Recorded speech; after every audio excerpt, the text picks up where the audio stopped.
Hi everybody, I am Susie Rydell and I'm going to talk to you today about vlogging and what I did to vlog my Pacific Crest Trail through hike. I wanted to talk about equipment and stuff like that. I had a YouTube channel prior to starting the Pacific Crest Trail. I had done a couple of different gear reviews and I had tried to vlog my section hike on the Appalachian Trail. One of the things I really ran into a lot of was getting a ton of footage and then being like, oh, I'm gonna get home and I'm gonna put it all together. And by the time you get home, I was pretty overwhelmed and it was hard trying to go through my footage and everything. So that, I didn't have a lot of great success with it, but I really wanted to document my trail, our experience. It wasn't until I met a roadrunner on the Pacific Crest Trail, my hiking partner at the time, and she told me, just start vlogging. Do less, is what she said. So I really took that to heart, and that day, so on day 45 of our Pacific Crest Trail through hike, I started vlogging on day 45. If you want to vlog your through hike, or if you just want to get into vlogging, in my personal opinion, the art of vlogging is that it should be very natural and it is very raw. So ideally, you don't want to be doing a lot of editing, especially if you're on a through hike that you don't have time to do a lot of editing. And so I think one of the best kind of qualities that come from vlogging is the nitty and gritty, and that requires that you just don't do a lot with your videoing. So don't, like I mentioned, again, less is more in this. But to go over equipment, because these are all things that I learned from the beginning and just first starting out with vlogging. Number one, you don't need anything fancy. Y'all, look at this. I shattered my screen, I think probably a week into our trip, and I continued to vlog our entire Pacific Crest Trail through hike on this iPhone. I believe this is a 12, nothing fancy, and it is, my point is you don't need anything fancy. I did it all with a broken screen and I did just fine. Now, if you have something better, great. But I'm just here to tell you that if you want to start vlogging, just start. You don't need any extra tools other than your phone. What video editing software are you using? Now, I was very familiar with iMovie. I had previously done all of my video editing with iMovie, so that's what I went with. And I did struggle with that a lot on the trail. Oftentimes, my videos wouldn't load into the program. With things moving to the cloud, there is some trouble with trying to edit things offline with iMovie. And I believe that is just because potentially it's a free app, and so it's not made to necessarily work and function very well offline. In fact, I would say probably your phone and just apps in general don't do very well with extended periods of being offline or out of service, because a lot of them run on service. So that was the main thing with the troubleshooting of that. I ended up having to do a lot of things, which we'll talk about later, to get my footage to load into the app, so then I could edit it and then I could make my vlogs each night. The other app that I did kind of play around with and I learned from Roadrunner was Video Shop. Video Shop was the editing system that she used. I did use it for a little while, but I was so familiar with iMovie that I just was kind of stuck in my ways and I didn't want to use it. But like I mentioned, I did have a lot of problems with iMovie, so we'll kind of get into that and how I troubleshooted that. But regardless of whatever video editing system you want to use or you're familiar with, I would say just pick one. Just pick one and start. Find one that you like, Video Shop, iMovie, and you may have to pay for a subscription, a monthly subscription, just so that it functions really well when it's offline. You're going to be recording and working on your phone a lot, so you may need a little bit of extra juice on your battery bank. I used this big honker. This is an Anker 26K, so this is an 87 watt battery bank. This thing is a brick. I'm not necessarily recommending this. This is very heavy, and I found it may have been a little bit too much. So when I did my solo sections, my long backpacking sections where I would go solo, I did take this and it was a little too much. But when my husband and I just shared this battery bank, it was perfect. Though I will say, every time I thought about ditching this for something lighter, I would go back on it because this Anker charges so fast. I think it gets a full charge in 4 to 6 hours. So quite literally, we could go into town, I could plug this bad boy in, eat food, take a shower, do laundry, and by then it's fully charged.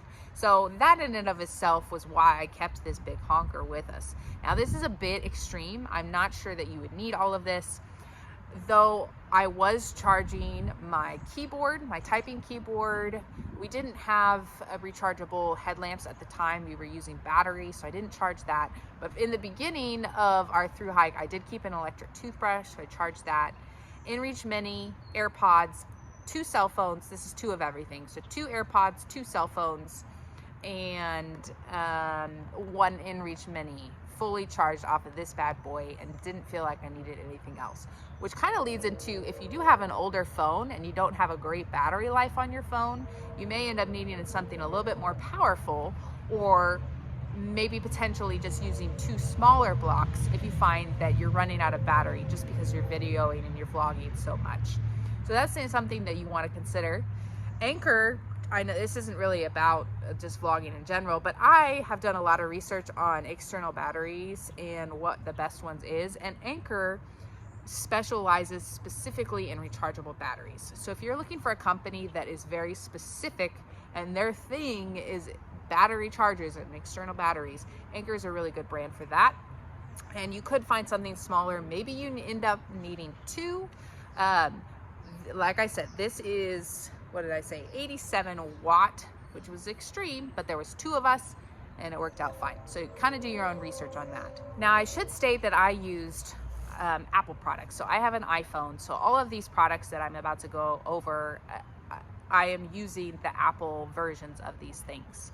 So for example, I paid for extra space on the cloud so that I could have more storage for my videos and such. But that only works when you are in service. And I found that the trying to upload things onto the cloud in this town stays just didn't really work out very well, and I oftentimes was not able to sync my video footage to the cloud, and so the storage on my phone just kept getting clogged up. Now granted, this is an old phone and I don't have a lot of storage on it to begin with, so I had to juggle a lot of trying to delete apps to make more storage, and it was a very, very frustrating process. So then that's when I started to look into getting an SD card and an SD card reader adapter for my phone. So this is an Apple product, again, like I was saying, and this is an SD card reader that adapts and puts right into your phone with a good old-fashioned SD card. Now, I went through 4 of these cards. Now, granted, I didn't start vlogging until day 45, so I may have needed 5, but you could kind of get a couple as you go and just kind of see. It depends on how much you're vlogging and how much content you actually do want to keep. And I would recommend, me personally, anytime I didn't save any content, I regretted it. So for example, a couple times I made some videos and then I was like, I don't need the raw footage, I'll just delete it. Well, now as I'm home and I'm trying to make more videos and I want all my raw footage to recreate new videos, I am bummed that there are certain times that I don't have the raw footage from that day. So take that with a grain of salt. But these bad boys can save you a lot of storage, and super simple, very lightweight. You can keep this in your pack, it's not a big deal. Now, a little note on organization, because I learned this the hard way. When you move stuff from your phone onto an SD card, it loses all of its information, meaning that on the phone, when you take a picture or you take a video, your phone automatically stores that information and you can see what day you took that video, where you were at, the location and everything. But once you move it to this SD card, it loses all that information. It only records the date that you added it to the SD card. So that can get a little bit dicey if you're trying to keep a lot of information. So just remember that when you're moving this over. Now, what I ended up learning is that I wanted to keep all of the daily footage that I got that day in a folder.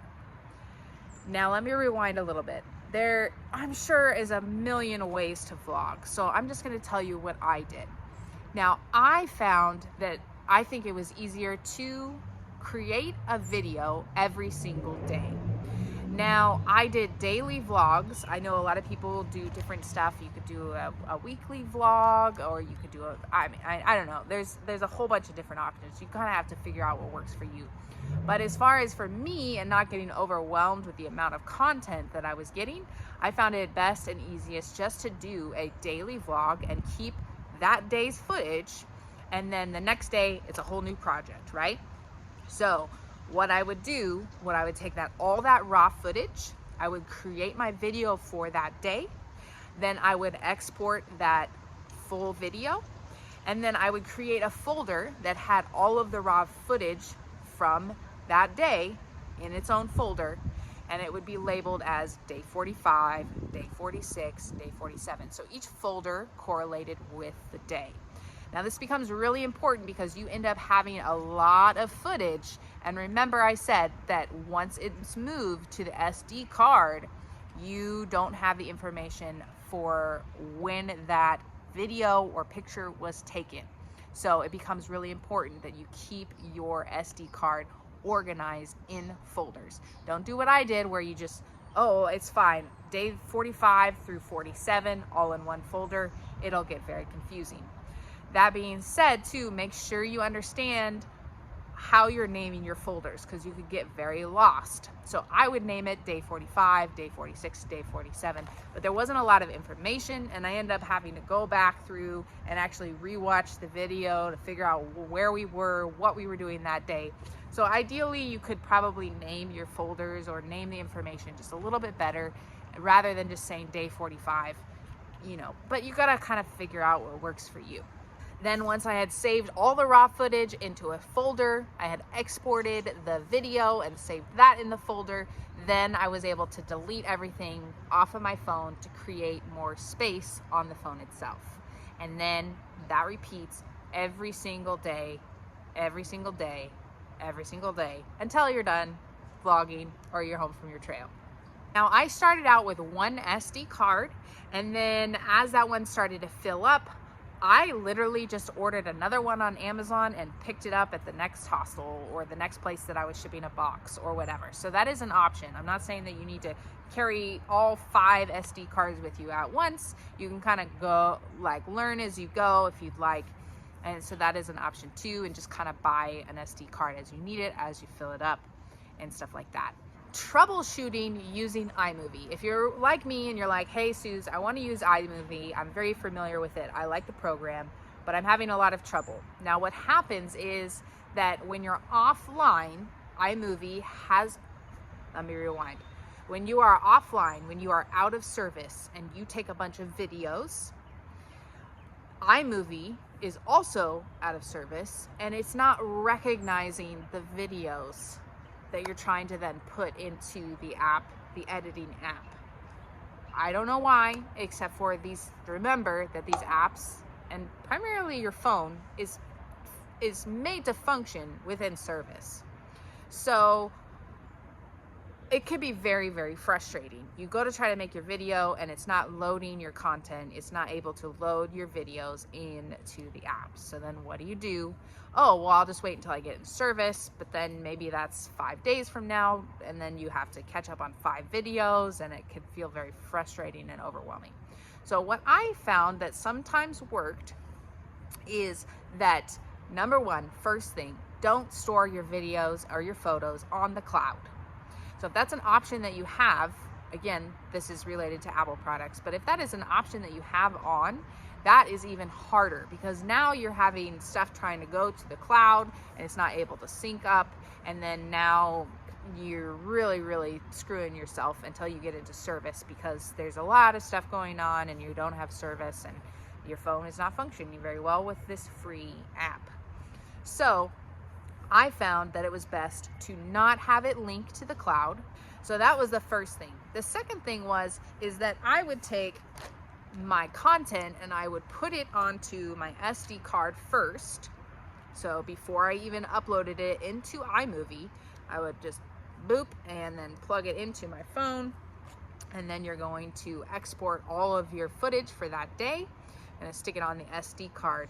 And once you've done that, then for some reason iMovie recognizes the content, recognizes that you just exported all this stuff, and then it is able to load it into iMovie. Now, I was able to do that a lot of times, but then there were times that it didn't work. So if you find that that's pretty frustrating, you may want to consider a different app, a different editing app that works better offline. And typically that's probably going to be something like you need to pay for an app service, like a monthly subscription, in order for it to function really well offline. Well, there you have it. Those are all the things that I learned with my vlogging on the Pacific Crest Trail.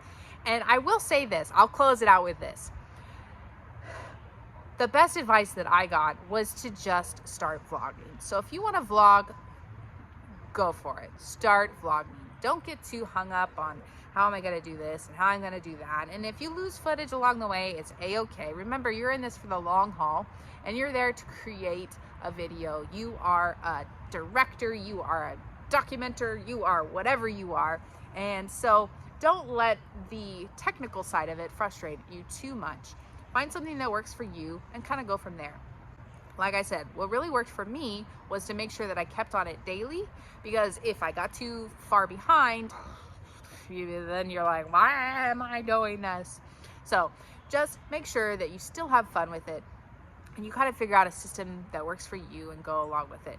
Less is more. So do less. Less editing, less adding music, less.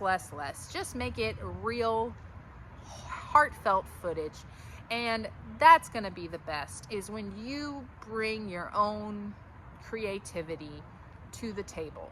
So that kind of leads me into another thing. I will say, I don't watch anybody else. And that's not a mean thing. It's that I simply don't want to compare myself to what anybody else is doing, because I feel like that affects my creativity and what I feel like I should be vlogging or how I should look or stuff like that. So make sure that when you start this process, just do you and don't watch what everybody else is doing. From that, you will get your own original content that people have never seen before. But what you bring to the table is your unique way of videoing, your unique way of talking, and the unique way that you do stuff. So allow your creativity to shine through by not overloading yourself with what everybody else is doing. And remember, keep it real. People don't want fake, so less is more. So if you're trying to be overly friendly or talking or whatever, like, just take a chill pill. People want to just see the real you. They want to see your real experience. So keep it real and do you. Thanks so much for watching. I hope some of this helped. If you have better information or you have some tips and tricks that you like to use, go ahead and leave me a comment below. I'd love to hear about it.